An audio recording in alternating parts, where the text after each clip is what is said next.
جل رہا ہوں کل نہیں پڑتی کسی پہلو مجھے، ہاں ڈبو دے اے محیط آب گنگا تو مجھے۔ سرزمیں اپنی قیامت کی نفاق انگیز ہے، وصل کیسا یہاں تو ایک قرب فراق انگیز ہے۔ بدلے یک رنگی کی یہ نا آشنائی ہے غضب، ایک ہی خرمن کے دانوں میں جدائی ہے غضب۔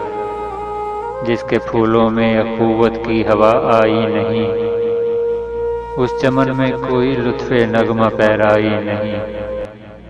لذت قرب حقیقی پر مٹا جاتا ہوں میں، اختلاط موجہ و ساحل سے گھبراتا ہوں میں۔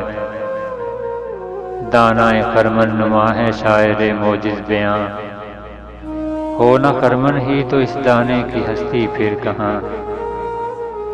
حسن ہو کیا خود نما جب کوئی مائل ہی نہ ہو، شمع کو جلنے سے کیا مطلب جو محفل ہی نہ ہو۔ ذوق گویائی خاموشی سے بدلتا کیوں نہیں، میرے آئینے سے یہ جوہر نکلتا کیوں نہیں۔ کب زباں کھولی ہماری لذت گفتار نے، پھونک ڈالا جب چمن کو آتش پیکار نے۔ السلام علیکم دوستو، اگر آپ کو ہمارا چینل پسند آئے تو ہمیں سبسکرائب کریں اور بیل آئیکن کو لازمی دبائیں تاکہ ہماری ہر آنے والی نئی ویڈیو آپ تک پہنچتی رہے۔ شکریہ۔